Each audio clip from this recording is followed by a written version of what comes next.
Hello and welcome to Watch What Crappens, a podcast about all that crap on Bravo that we just love to talk about. This is part 2 of the recap. If you missed part 1, go check out your podcast feed. It's right there.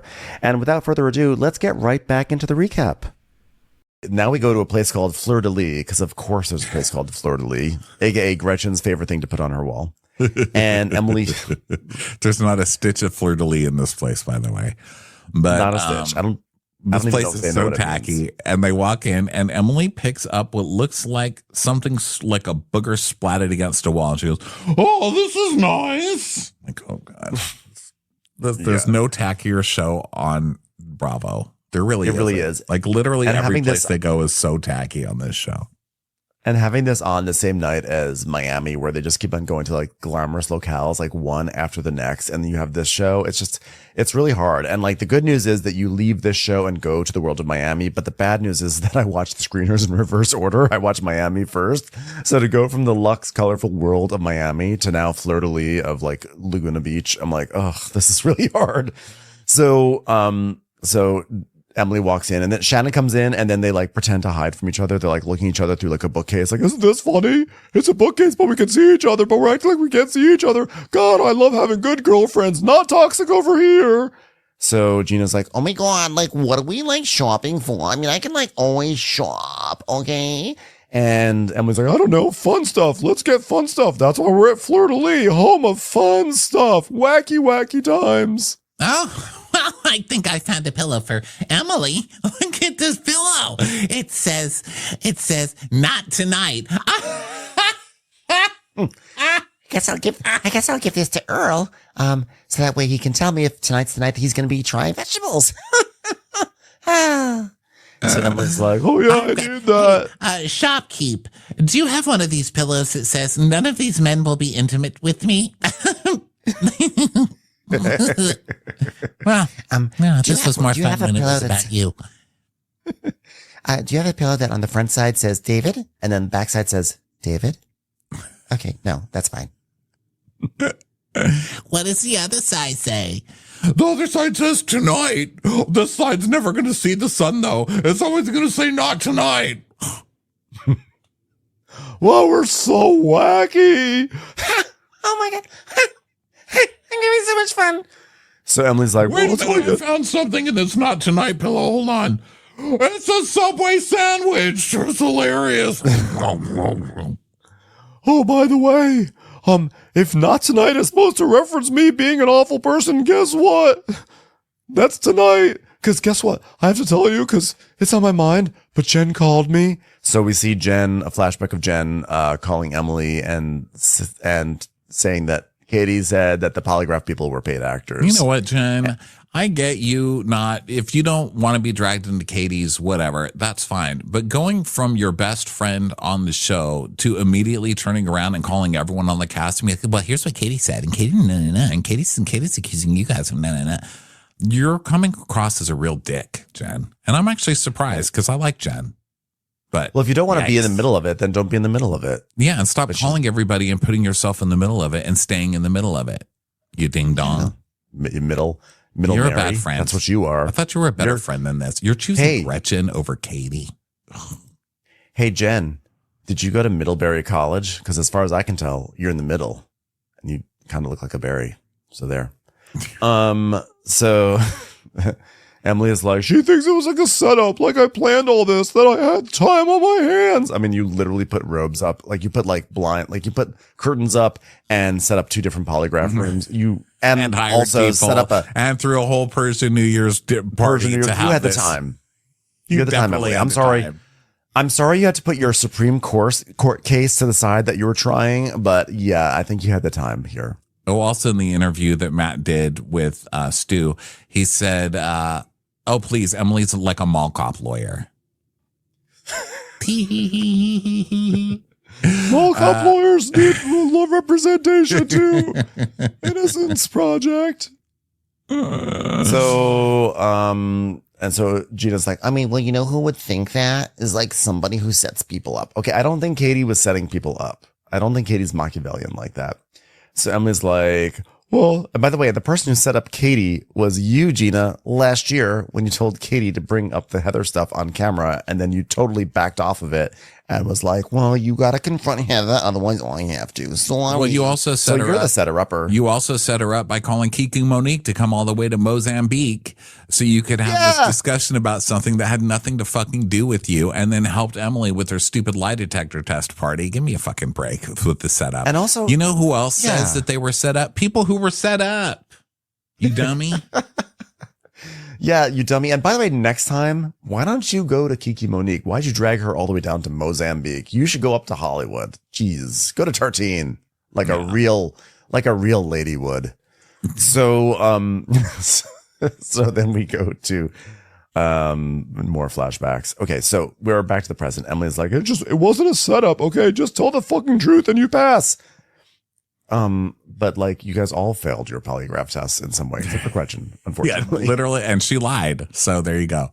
So then she lied in her life test, not her polygraph. So Emily gets a ding and she's like, oh, hi, Luke. And he's like, Mama, let me take Toko on a walk. And she's like, Dad's not home. When he gets back, you can ask him. And he says, no, I'm doing it now. It's like, no, Luke. Oh my God, he just hung up on me. I can't believe he's doing this. He's trying to take the dog on a walk. What does this mean about Luke? He refuses to listen. He talks like a baby. My son is taking the dog on a walk. Do you know how difficult this is? I can't with Kate. I cannot with Emily. Just can't. I'm sorry. He refuses to go to school, and I'm like, I'm sorry. Like, I don't know what to do. I'm like, what am I supposed to do? Just stay home all day and not go to Fleur de Lis? Just stop answering the phone. If you know it's your kid to get a call every 2 seconds, just stop answering. I know you probably should answer the phone, but just don't. If it's an emergency, tell the kid how to leave a voicemail. So Emily's like, Luke is very attached to me. And if I leave the house, he gets so upset. And then I feel like I should just leave and go be with him. And then I think, is that the best thing for him? For me to just never do anything else of him? You wonder why he talks like a baby? Maybe you should stop babying him, okay? Drop him off. Make him go to school. And be like, bye. Make him go See to you later, school. sucker. Seriously. Or if he's not, hire a really stern tutor or something to be there at the house and make him do his work anyway. I mean, he's taking off. Listen, I used to do it all the time. I would be like, I'm sick, Mommy. I just want to be with you. I did it all the time. So maybe that's what maybe it's me projecting a little bit of my stuff onto this, but I'm like, come on, stop crying because your son would rather not. You know who else would rather not go to school to hang out at home all day? Every kid. Everyone. Every kid. Just grab him, put him in the car. Yeah. Drop him. Kick him into the school. I understand. Parenting is complicated, and especially if he is on the spectrum, there's like added things to that, but also it sounds like you're babying your kid. And then you're like, he talks like a baby. Well, he's very attached to me. Why does that happen? It's like, because from everything you've told us, it sounds like you're babying him. So, Yeah, we've gotten do that. We've gotten some messages from people with autistic children or children on the spectrum and stuff like that. I'm not even commenting on that. I have no idea medically what's going on with the kid. Emily doesn't know yet either. She doesn't know yet. So that's all still up in the air. So I'm not like making fun of that or saying, here's how to deal with an autistic child or anything like that. I'm solely commenting on Emily's behavior. Like, to me, Emily's behavior is just so overdramatic. She's always crying about something. She's always turning something into some huge deal for TV. And from what we've just seen, the kid wants to take the dog for a walk. Like, I can't with you, Emily. Like, I'm not going to sit here and cry in a store over your kid wanting to take the dog for a walk. Do you know how many parents are begging their kids to take the dog for a walk? Yeah. Either way, it sounds like a difficult situation. So Emily is like, I just don't know how to help him. I'm so lost. And Gina's like, I know. Like, where is Shane right now? So I guess Shane had to go pick up Annabelle. And he couldn't take Luke because Luke refused to go along as well. So, Emily, and then he starts to FaceTime again, and she's like, Luke, can you please just chill for a minute till Dad gets home? Okay. I don't know what to fucking do. Listen, you say, Luke, if you fucking call me one more time, I am going to put on some Kenny G very loudly, and that's all you're going to hear at home for the next 7 days until you will go to school. Kenny G. The old Kenny G. Be careful strategy. What you do, because that kid could grow out his hair, start perming it, and like learning to play the electric flute or whatever the fuck that guy played. Would it be so bad? So wrong with that? It's not a terrible fate for the kid. So Emily is talking about how hard it is on her marriage because she wants to parent in one way and Shane wants to parent another way, and they're going to get divorced over it. And it's all of their energy is spent on Luke and Luke's need, and they're basically just roommates living on this house navigating these kids. And you know what we call that? Some of us call that parenting, but she. She's like, there's no joy in this. There is no joy on this. He won't eat a sweet potato. Here's what I did not love about this moment was when she said, like, we're getting to a point where we're going to end up divorced because I don't know how to parent Luke. He doesn't know how to parent Luke. And then we fight each other. If this kid sees this and if they do divorce, it's going to be, that's not going to be good, because the whole thing is that, right? Like in divorce, you don't want the kids to feel like it's their fault. And she's literally on TV saying, like, yeah, we're going to divorce because we don't know how to deal with this kid. This kid, I want to do the kid this way. He wants to do the kid this way. And we don't know what to do with Luke. So we're going to get divorced. I mean, like, this is not good to have on the permanent record, I would have to say. Yeah, I agree with you. I think that that's a good point. And that's my problem with Emily. It's the way she's navigating this whole thing with her kid. Whatever's going on with her kid, how Emily is handling it on TV is really, really bad for this kid's future. And, you could make the argument for a lot of other housewives and how they've dealt with kid issues and stuff on this show. And I mean, I guess you could take that case by case, but in this case, it's Emily and she sucks at it. It's really hard to watch. I mean, I actually respect the transparency of it all. Like she is struggling with her kids, and I do want authentic things on this show. And I think that is an authentic, true pressure that she's feeling. And I think it is hard. Like, all snark aside, I think it's like she's in a very hard situation because for whatever led to this point in their relationship with their child, like that's just where they are now, and they're trying to deal with it. And so I enjoy the transparency of it all and getting a peek into her personal struggles and what she's dealing with versus like, oh, I've got like a sandwich in my purse. But that being said, like it's one of those tough things where it's like, I want authenticity, but then you cringe that, but what damage she might be doing in the long run to her child, if any. So then we go over to Katie and Matt, and oh, by the way, the ladies are crying in the store. Shanna's like, come on, honey, come here. Can we just get a pillow that says, go to school? Let's get that pillow.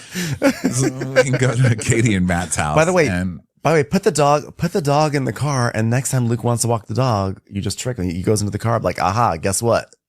Now you're going to help me pick up Annabelle. Congratulations, Luke.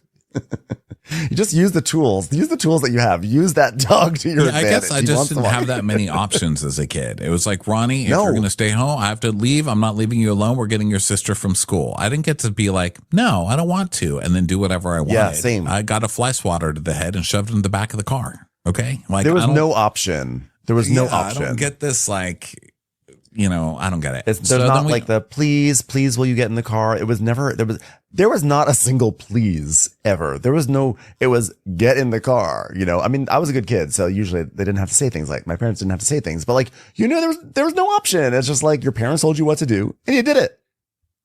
And yeah, I mean, I didn't, but there were wars over it. It was never just like, do whatever you want, Ronnie. Sure. So at Katie's house, she is sitting with Matt and they're talking about what a clusterfuck this all is. And I kind of feel for Matt because he's just like, oh, hi, my wife's home. And she's like, here's what's going on with the ladies. And you just see him like dying inside. He's like, oh, Jesus. So he's like, what is happening with Jen and Ryan pretending like they didn't hear it? Like, do you know how many three-way calls I've been on with Ryan and Slade talking about what they told us at dinner? I mean, look at the amount of calls. So he shows his phone. And he shows multiple calls from my spicy Asian with a little chili pepper thing on it. And apparently Katie entered her name as my spicy Asian on his phone. She said on X, Twitter.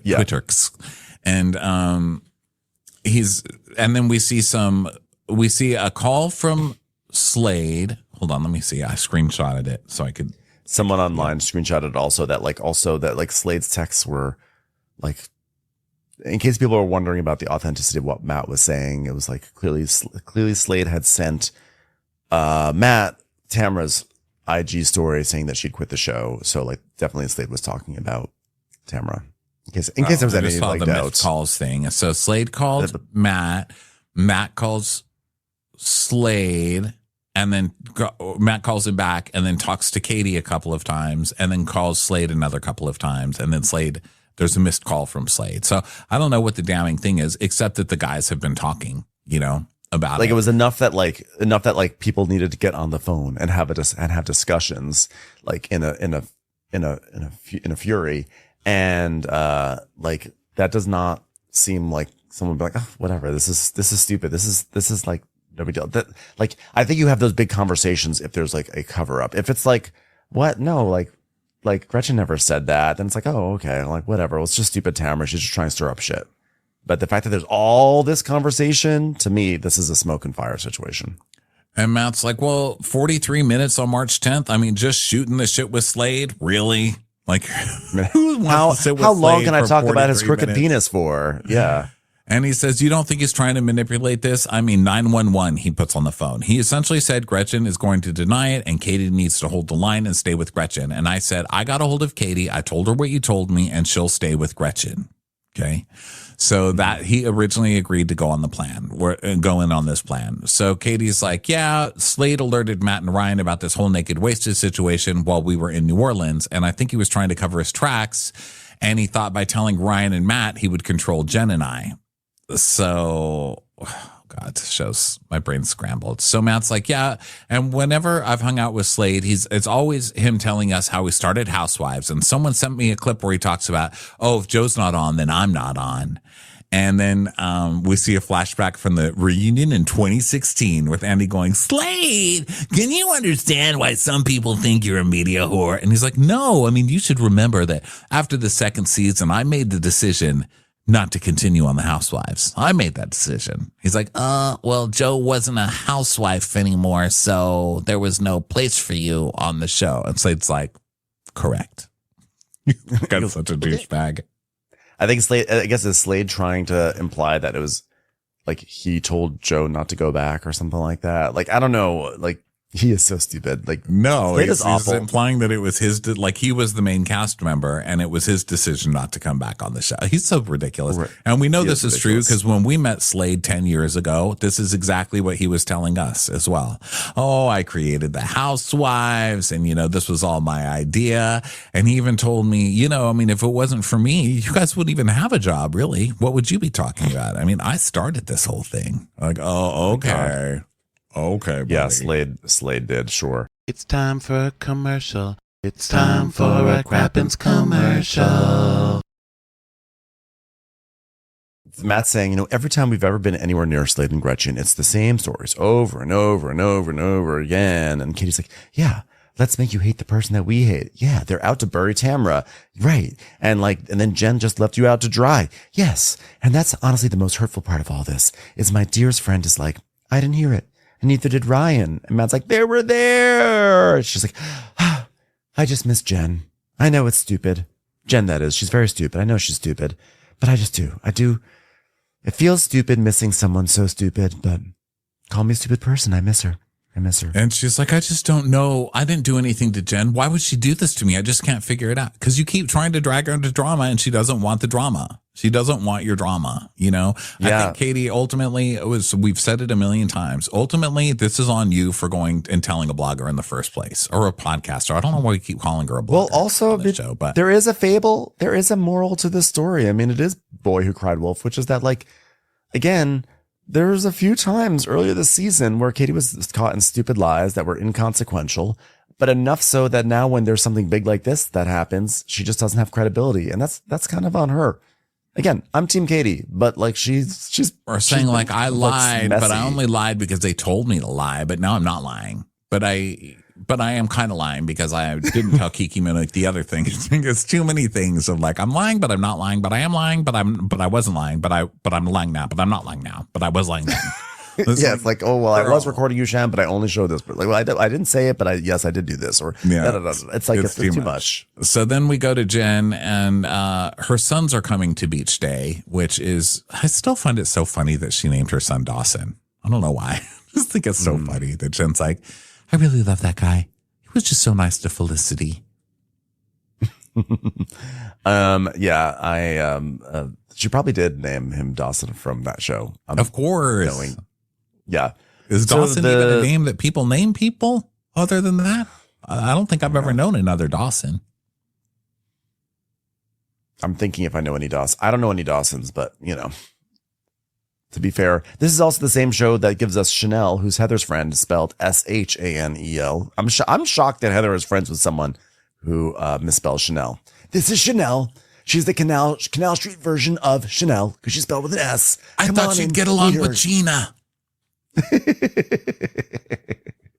Pretty much.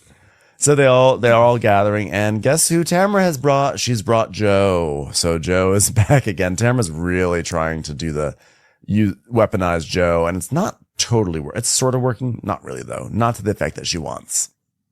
Yeah, especially because the first time Gretchen saw Joe, she went up and gave her a hug and told her hi. So it's like, it doesn't seem to be working, but it's working better today because Gretchen sees Joe. Yeah. She's like, why would she do that again? And then just kind of gives her the cold shoulder. Yeah. Yeah. So, and Tamara's like, whatever, whoever my fans are my friends. I'm not here to please Gretchen Rossi. So, they're all gathering and, they all are going to go play some volleyball. Jen's like, my sons are here. They're going to show us how to play volleyball. Okay. Well, while they're teaching us volleyball, how about we teach them not to sign hundreds of thousands of dollars in student loans for each other because their parents are nincompoops. Okay. How about that? Yeah, that's a good. Let's share some knowledge. Those poor kids. I was like, run, Dawson, run away. Yeah. So then Shannon's like, well, I am just going to grab a piece of cheese instead of playing sports. Okay, I'll play. So it's volleyball and it's fun times and they're all doing it. They're all talking about like, I'm Sporty Spice. I'm Posh Spice. I am Posh Spice. Okay. How hilarious. I'm just your best friend, Heather Dubrow, Posh Spice. So what did Emily say? What was Emily's big joke in here? I forgot. She's like, disheveled spice. What is it? Disheveled spice. Shannon is disheveled spice. Please get Emily off this show. I don't know how many times I need to beg you fucking people. Get her off of this show. It's done. I can't take it. So then they all sit down and then Jen has provided them all gifts and they all open up their boxes and it's like supermarket croissants, like the small size ones too, mini croissants. And she goes, well, I'm on a budget. And Gretchen just goes, what's the point of this? Because they don't even know what to do with the croissant. I love that you're responsible. I love it.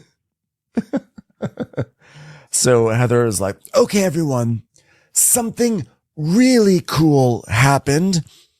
I went to a bakery and had a full-size croissant, much better than this one. So I just want to say I've been out in the world. Thank you, everyone. Thank you so much. Thank you. Well, I did order it and stare at it, and then I left it alone. So that was fun. But huge. Go ahead, Ben. I was going to say, I loved this story that Heather had to say because it had a twist that somehow, well, I'll explain. Everyone, Katerina got into so many schools. She got into Emerson. She got into Chapman. She got into UT Austin. But her dream school, the school that was so hard for her to get into, was USC. Shannon, did you hear that? USC. She really wanted to get into USC. And she was like, oh, USC. Oh, well, I have no pull. It's a very exclusive school. And it's very, very difficult to get into. So good luck getting it. Well, she got into Yale. Just going to Yale instead. I love that because it was like puffing up Shannon to be like, your school is the amazing school, the Grail school that we all want to get our children into. And then Shannon gets all excited and is like, oh, yes, USC. And Heather's like, I'm going to one up you now. Yale. Sorry. Haha. Yeah. Well, actually, what kind of cracked me up is that Shannon's attitude when she said that cracked me up because she goes, you know what? Her dream school is USC. And Shannon goes, I have no pull. Like, don't even fucking ask me. I'm not going to the bat for your fucking daughter, Dubrow. Okay. I still have your monologue running through my head every single night before I go to sleep. If you ever come for me or my family. She's like, I've got no pull. Please don't ask me. And she's like, don't need it. She's going somewhere better. Yale. Oh, she's not going to be going to University of Spoiled Children? That's still a good one, bitch.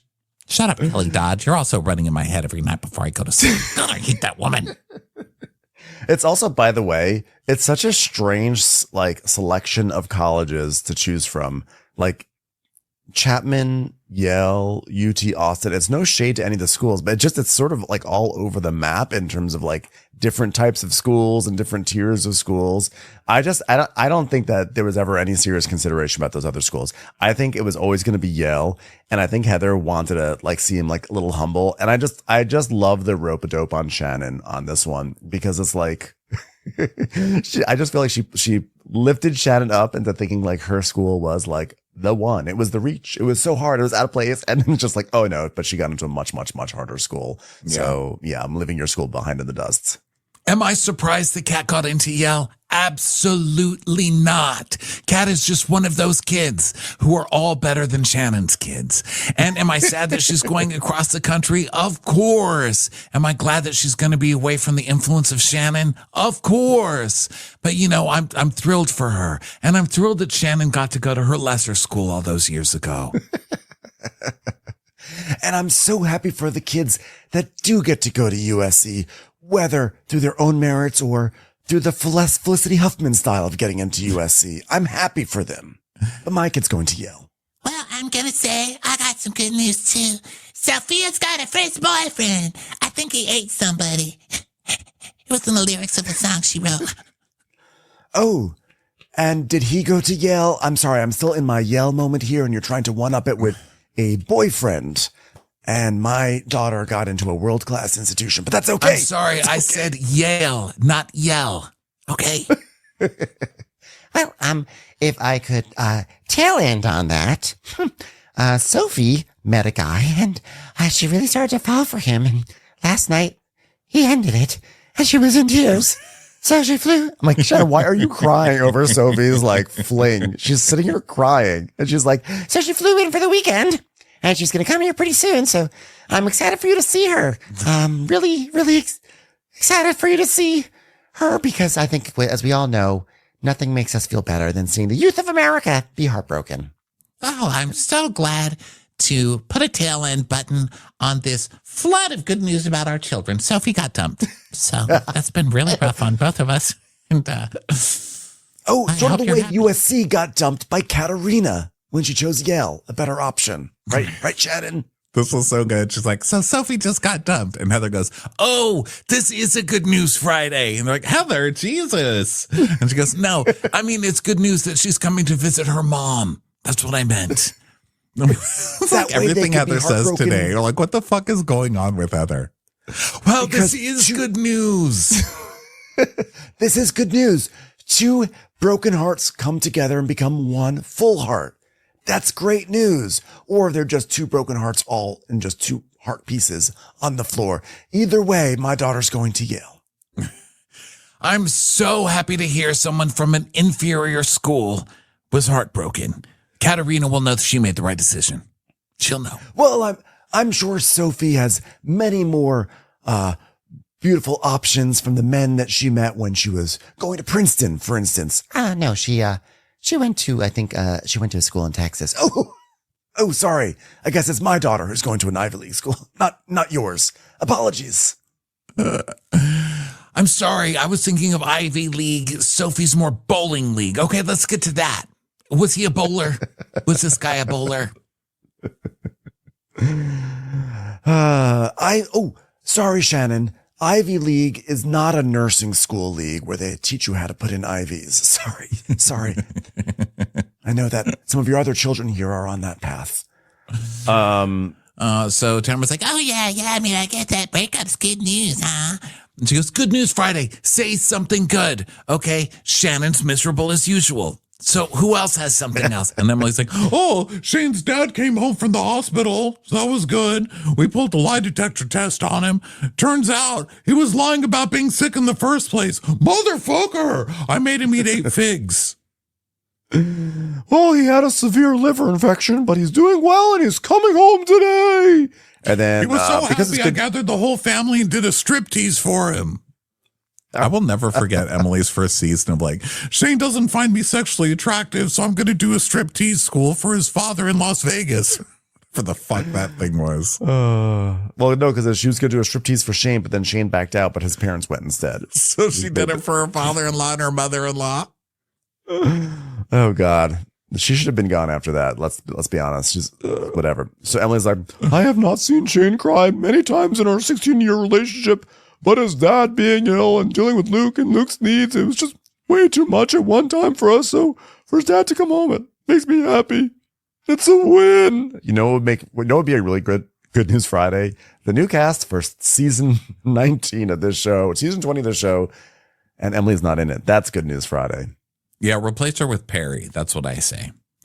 So Or a Gene was parrot. like, Okay, I got good news. Sienna Rolls did a Character Counts Award this morning for being the kindest little girl in a class. So that was nice. She showed up and gave everybody aspirin and a Mediterranean cookbook. We're really having diminishing returns on this good news Friday. I'm not gonna lie. Like, I guess coming home from the hospital, that's good news. But I think we need to work on this good news. I'm just like, your daughter getting kind of little girl in her class. That's nice, I guess. But do you personally have good news in your life? Like, not your daughter's life? So Joe's like, well, my husband and I, Taryn, have officially decided to try and have a baby. 44 and trying. Here we go. Oh, great. So I guess in about 20 years or so, or 18 years, that baby will be applying and not getting into Yale. I'm so happy for you. I'm so excited for you to ask Shannon for contacts to that inferior U.S. whatever. University of spoiled and also stupid children. Right, Shannon? Right? Elbow nudge. Hi everybody, I'm Britt. I'm here too. So, my good news is going to be really good news every day, not just Friday, because Matt's here. And I could not imagine my life without Matt, or his kids in my life, or even my life. And it was just a really scary moment because he almost let me in a heart attack, but he is still here. He's still here. And Shannon's like, oh, it is just so amazing, the relationship that you two have. Wow. Someone can stand Gina. That is just... incredible. Do you take any kind of drugs, or do you use earplugs? How do you do it? How do you do it? I always told David, even though we are parting, I would love to have a good relationship with whoever is new in your life. So next time you're walking on the beach with some slut, invite her up. I would love to look at her slutty face and her slutty outfit and see, this is who you left me for? And then I'd serve her some quinoa. Well, guys, I've got good news too. Thank you so much for giving me the time, by the way. And thank you so much for everybody not eating your croissants in front of me and waiting till you get home. But Tamara and I sat down and we had a conversation. And this woman who's been nothing but vile to me now for 2 years, I've forgiven, while not forgiving Katie, who's done nothing to me. So can I get a round of applause? That would be great. Thank you, guys. Thank you so much. She's also wearing her own tracks. It's all good, everyone. Her own tracks. Oh, well, now she's wearing a croissant. Okay, well, baby steps. Oh, yeah, this hair's it's hanging off me, girl. Do you have any extras, Tamara? I'll take it. Oh, isn't that hilarious? Isn't this so fun? Well, the question is, what do we do? And points to Tamara and Gretchen. What do we do with you two? And Gretchen's like, oh, well, I keep asking the girls, should Tamara and I just talk? Or, do you think we need a meditator? What do we need to do? I don't need a meditator. I'm just confused because I asked you, do you ever say that you had to go to the hospital? And you said yes. She goes, no, I don't remember saying that. And if I did, then I misspoke. Oh, you misspoke when you said, that's but funny. I did have to go to the hospital because I just felt so sick. But you literally said, yeah, I mean, I misspoke. Liar. While we're excoriating liars, can we kick her out? Kick her out. I just misspoke. Which, by the way, also, to be fair, lesson to Katie, next time just say you misspoke. It's the oldest trick in the book. Oh, well, I misspoke. Yeah. Just do it as fake accountability. Yeah. You're technically taking accountability, but you're actually...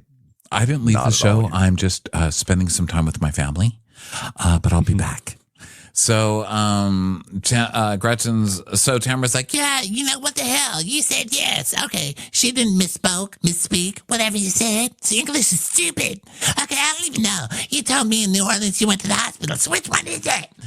and Gretchen's like, No, that's not what happened. I did not go to the hospital. I remember saying that I was so sick that night that I probably should have gone to the hospital, but that was the extent of it. and then we see a flashback of her, lying.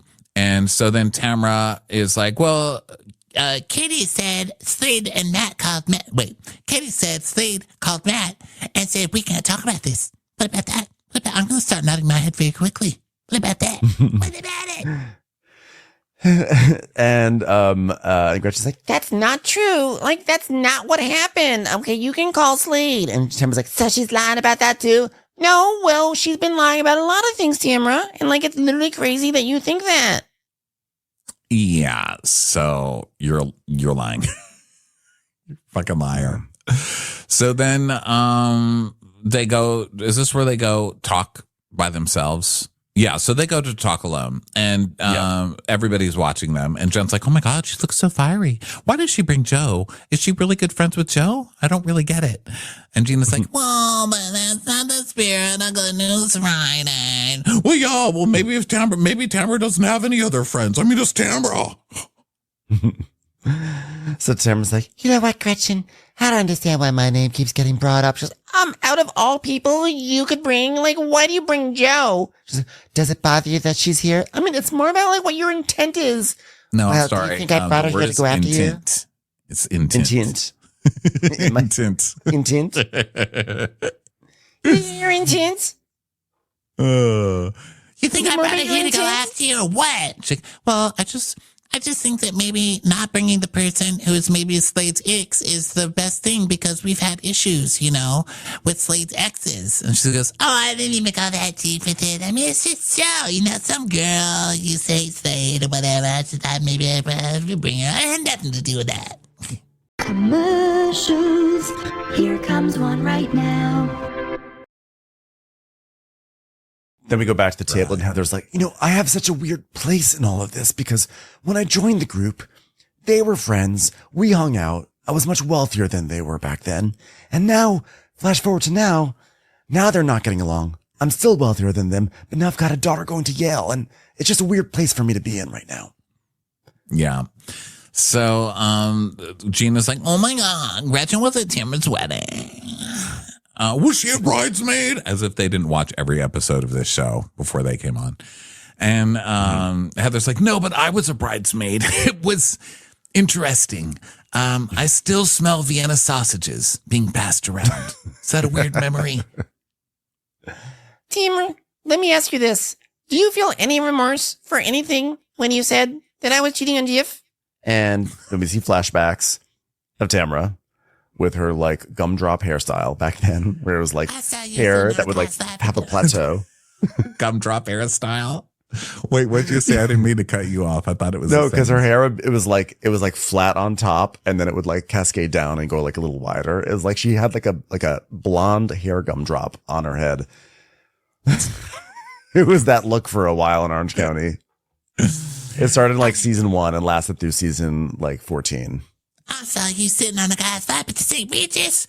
But does that mean I'm having an affair on Jeff? Well, you kissed him, and Jeff is in the hospital, so... Tamara, For the thug, Gretchen. Tamara, when you called Slade a deadbeat Ned, And then we see the deadbeat dad thing. I'm sorry, Gretchen, but Slade was a deadbeat dad. Okay, so I pulled this up from the ever so trustworthy People magazine, which I think that's pretty trustworthy in this world, right? Let's see here. Where is it? The mom is saying that there was, in terms of child support, Smiley owes $152,655.27, according to a court order obtained by People at the time. So what does that mean? If he owed 152 grand according to court orders, and he didn't pay it, wouldn't that make him a deadbeat dad? I'm extremely confused about how we're defining this now. The mother also told people she created a GoFundMe to help with cost for Grayson's memorial, as well as to pay for his existing medical bills. She received donations from the two T's in a Pod co-hosts. Slade and Gretchen can keep the money that rightfully belonged to my child, but they cannot shamefully capitalize on his sweet memory, as I will no longer permit it, and in death I will be his voice, she said. Enough is enough. So I don't know. If you don't want that shit being spread around, then talk to that lady and the court papers that says that Slade owed that much money. Literally don't care. And I think at this point, it's such old news. And the fact that Gretchen's bringing it up is so stupid. So Gretchen is like, she's like, You literally started saying these things from the very get-go, making accusations that weren't even true. And she's like, yeah, but there were articles about him not paying child support, so I mentioned it. Now there's no articles about him. like, why do you guys keep talking about Slade and the child support? It's been years. We all know. Slade Smiley has faced multiple court orders for child support, with his ex-partner Michelle claiming he owed blah blah blah. Reports, yeah. So I mean, I don't know. What we do know. Here's what we do know is them. that. What we do know is that at the heart of all this bullshit, every single one thing, everything is Slade. It's always because then Tamara's like, well, you have to remember that 13 years ago, Slade was on stage calling me fat. and then we see him doing his stand up where he's like, if B.F. Goodrich issued a press release said that Tamara Barney is replacing the Michelin Man as their mascot. Okay.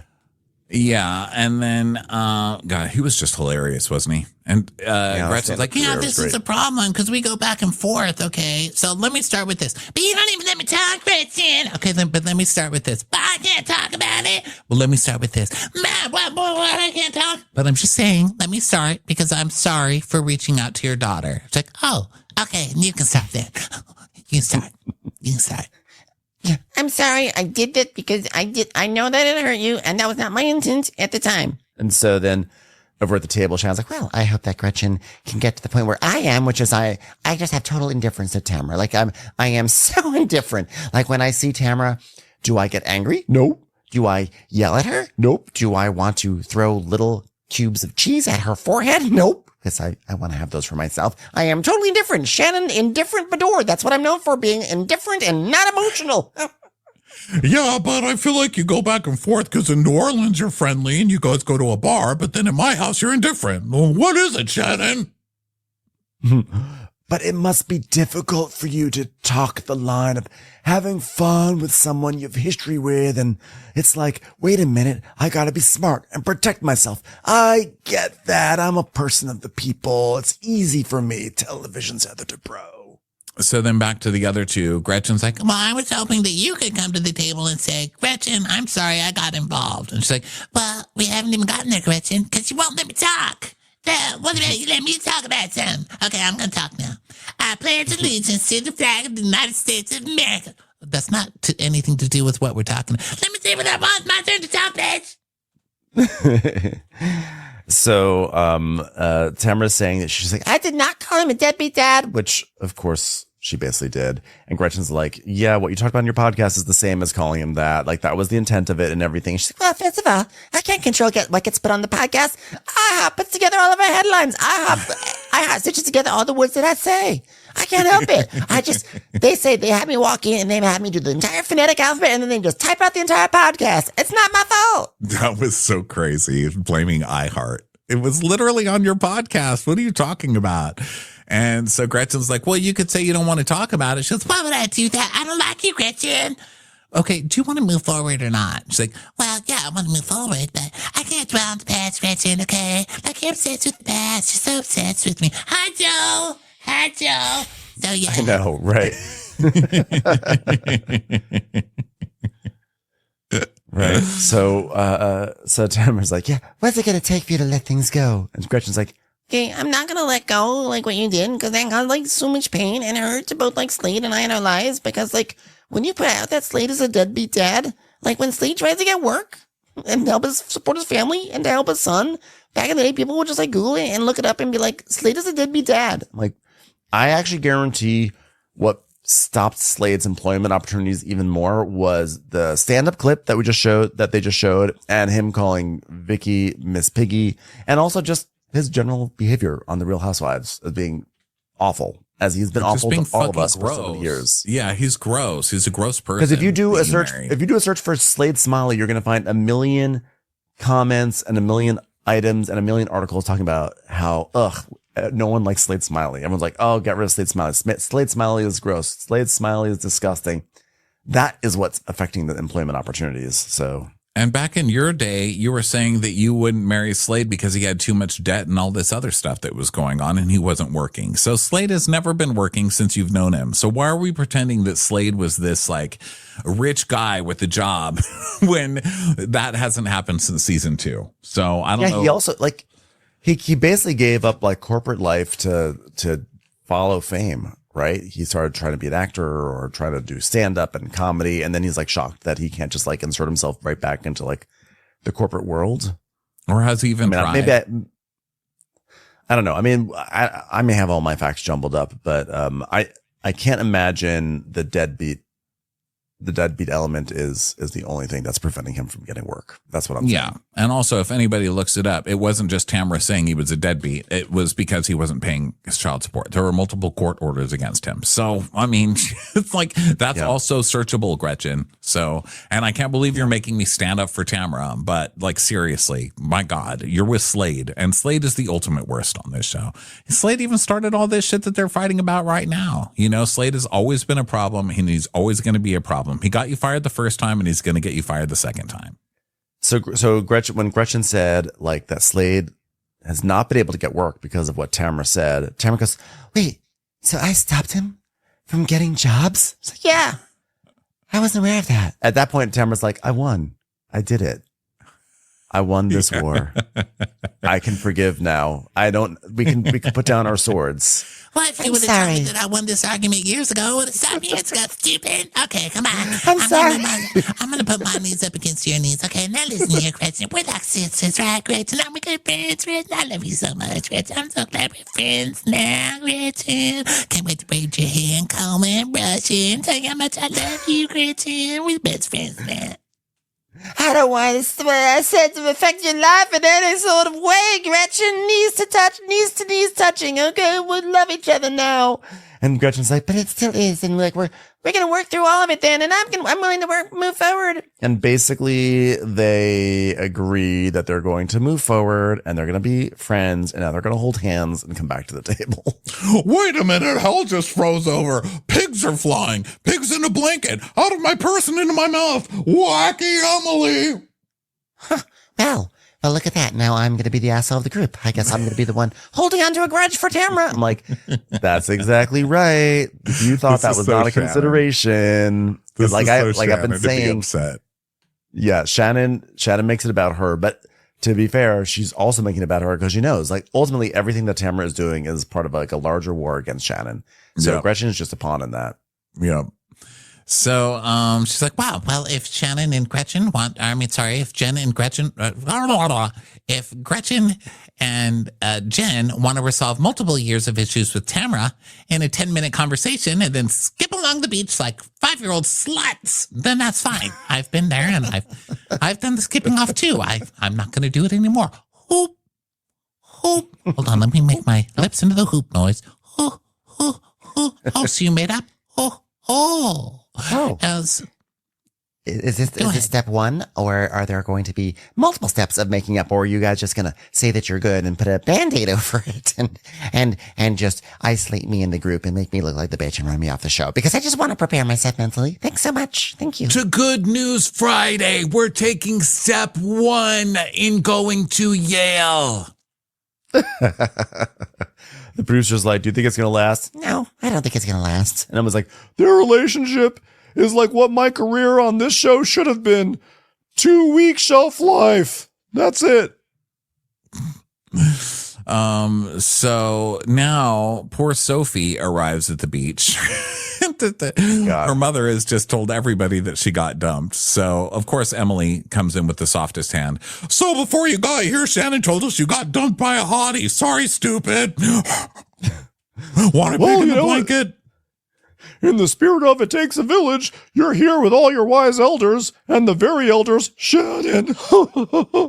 Anyway, we're going to help you out of it because we're going to tell you all our worst breakup stories, and we're going to start with Gina. She's like, Your mother's got 5 from just last week alone. Yeah, I don't know if Sophie needs the worst breakup stories. I mean, her mom's Shannon. Yeah, she's had enough breakup stories. Jeez. She has perspective. Just give the kid the croissants in a box. I know, right? So Gina's like, Well, I would say that like my worst breakup story was like my divorce, but it all landed where it was supposed to. and Tamara's like, Yeah, okay. Joe, what was your worst breakup story? That dude Slade? Oops, sorry. and Joe's like, yeah, you don't want to know my story. And we see the flashback of her and Slade breaking up in therapy.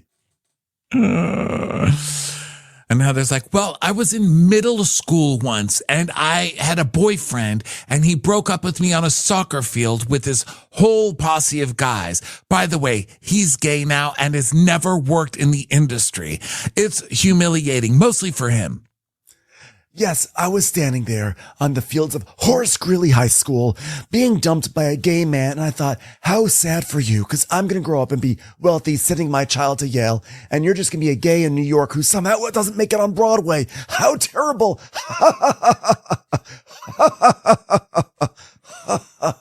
I remember I was so obsessed with this wrestler, and he had a Bronco, and I loved his hair so much that I got tracks to look just like his hair.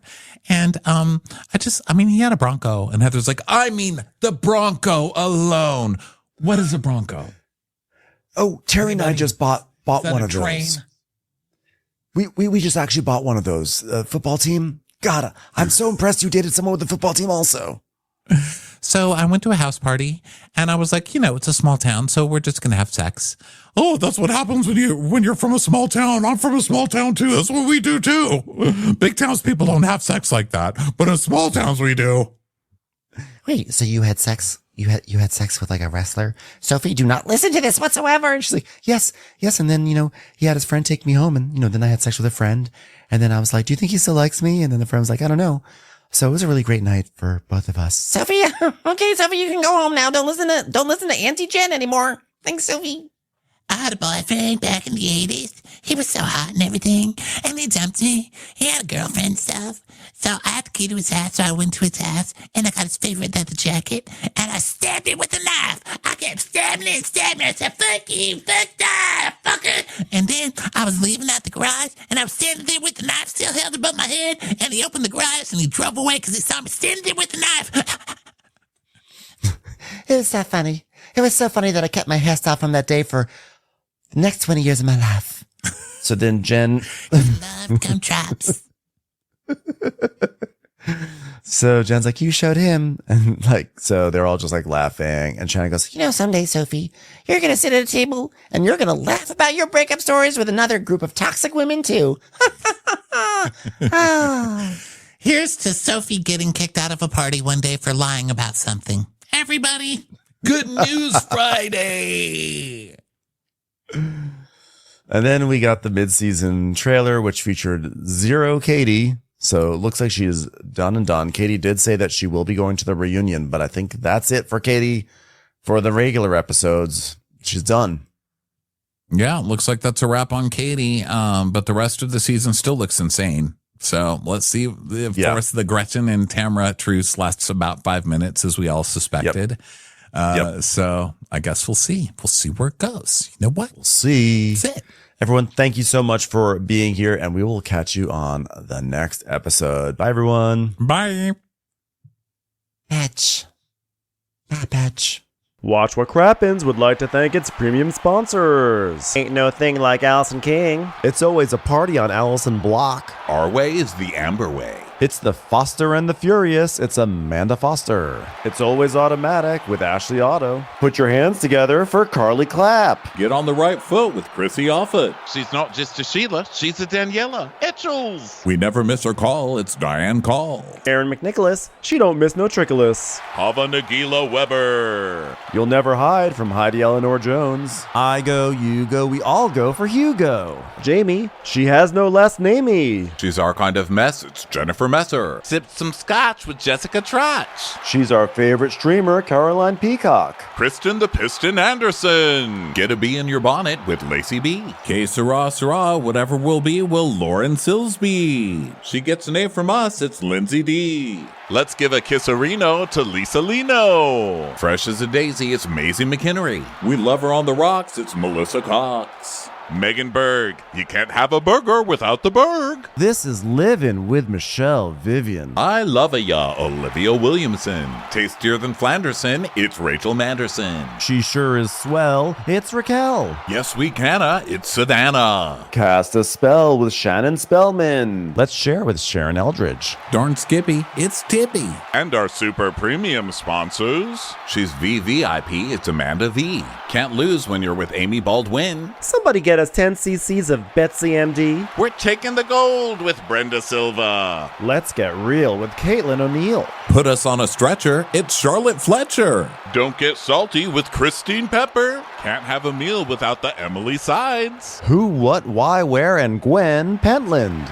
Let's go into the woods with Guy Tubbs. It's our queen, it's Queen Laifah. Nobody holds a candle to Jamie Kendall. Hail the cork master, the master of the cork, Jennifer Corcoran. We got our wish, it's Jen Plish. She's not harsh, she's Jill Hirsch. My favorite Murdo, Karen McMurdo. We love him madly, it's Kyle Pod Shadley. In the study with a candlestick, it's Leslie Peacock. Gee, it's Lisa H. We're ride or die for Lisa Ryder Barron. She's a whiz, it's Liz Sarthy. Always killing it, it's Lola Alkalani. The incredible edible Matthews sisters. She eases our woes, it's Melissa St. Rose. There's a chance of meatballs. It's Rebecca Cloud. Neat, it's Ronit Feldman. Maximum love for Sandy Maximoska. She's the queen bee, it's Sarah Lemke. We cannot tell a lie, it's Sarah Telefson. Shannon, out of a cannon, Anthony. Please don't stop, it's Soli and Pop. Let's take off with Tamla Plain. She ain't no shrinking Violet Kuchar.